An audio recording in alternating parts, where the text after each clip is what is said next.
அனைவருக்கும் வணக்கம். Welcome back to ரீமேன் மாமா யூடியூப் சேனல். இன்றைக்கி திருப்பரங்குன்றம் கோவிலுக்கு போன விலாக் தான் போட்டிருக்கேன். ஸோ ஸ்கிப் பண்ணாமல் ஃபுல்லாக பாருங்கள்.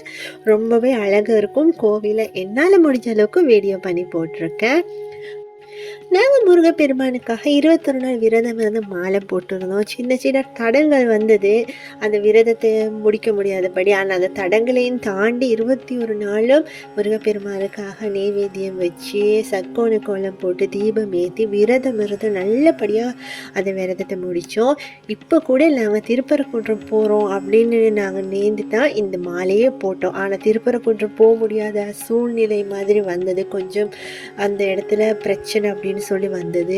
ஒரு மாதிரி கஷ்டமாக இருந்துச்சு. ஆனாலும் என்னோடய ஹஸ்பண்ட் தான் சொன்னாங்க, நாங்கள் அங்கே போகிறோன்னு தான் மாலை போட்டோம், நாங்கள் அங்கே போய் பார்க்கலாம், கோவிலுக்குள்ளே போக முடியலன்னா அப்புறமா பழனி எங்கேயாச்சும் போய்க்கலாம் அப்படின்னு சொல்லிட்டு அந்த காலையில் கூட எல்லா விரதத்துக்கான எல்லா வேலையும் முடிச்சுட்டு நாங்கள் கிளம்பி வீட்டிலேருந்து 7:30 மணிக்கெல்லாம் ட்ரெயின் ஏறிட்டோம்.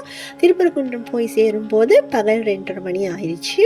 இது தான் கோவிலுக்குள்ளே போனால் நிறைய பேர் இருந்தாங்க. கோவிலுக்குள்ளே சாமி பார்க்க விட்டாங்க. 2 ஹவர் வெயிட் பண்ணி தான் நாங்கள் முருகரை பார்த்து தரிசனம் பண்ணிட்டு வந்தோம். நல்லபடியாக முருகப்பெருமான் தரிசனம் பண்ண கிடைச்சிது. அது மட்டும் இல்லை, கோவிலுக்கு வெளியால் தான் வீடியோ பண்ண முடியும். சாமி சன்னதிக்குள்ளே வீடியோ ஃபோட்டோ ஃபோன் எதுவுமே யூஸ் பண்ணக்கூடாது அப்படின்னு போட்டிருந்தது. அதே மீறி எங்களுக்கு ஃபோட்டோ வீடியோ எடுக்க முடியாது இல்லையா? அதனால் நாங்கள் ஃபோட்டோ வீடியோ எடுக்கலை.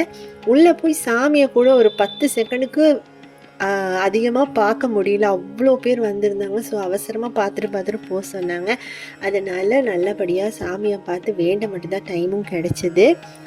அப்புறமா வெளியில் கொஞ்சம் நேரம் வெயிட் பண்ணி 6:30 மணிக்கு அப்புறம் லைட்டெல்லாம் போட்டாங்க. அது எல்லாமே பார்த்து வீடியோலாம் எடுத்துகிட்டு அப்புறமா கொஞ்சம் ஷாப்பிங் பண்ணியிருந்தது. அது என்னென்ன ஷாப்பிங் பண்ணோம் அப்படின்ட்டு வீடியோ எண்டில் நான் காமிக்கிறேன் என்னென்ன திங்ஸ் வாங்கினோன்னு. ஓகே, இந்த திங்ஸ் தான் வாங்கியிருந்தேன். பாப்பா சின்னதாக பென்சில் பென் இதெல்லாம் வாங்கியிருந்தா. அது மட்டும் இல்லாமல் நானும் எனக்கு பிடிச்ச திங்ஸாக வாங்கியிருந்தேன். முருகப்பெருமாரை பார்க்க போய் அவங்க அப்பா அம்மா ஃபோட்டோவும் அப்புறமா ஒரு சிவலிங்கம் வாங்கியிருந்தேன். அப்புறம் ஊதுபத்தி ஸ்டாண்டு வாங்கியிருந்தேன். ரொம்பவே அழகாக இருந்தது பார்க்க. எல்லாமே சீப் ப்ரைஸில் தான் கிடச்சிது. என்கிட்ட சிவன் பார்வதி ஃபோட்டோவே இல்லை.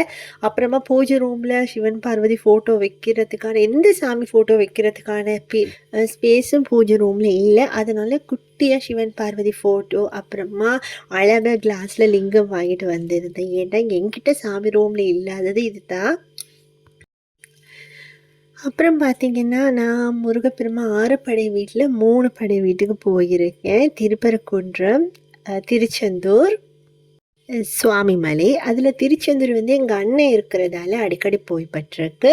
அப்புறம் இந்த 3 படை வீட்டுக்கு போகிறதுக்கு பழனி, பழமுதிர்ச்சோலை, திருத்தணி போகணும்.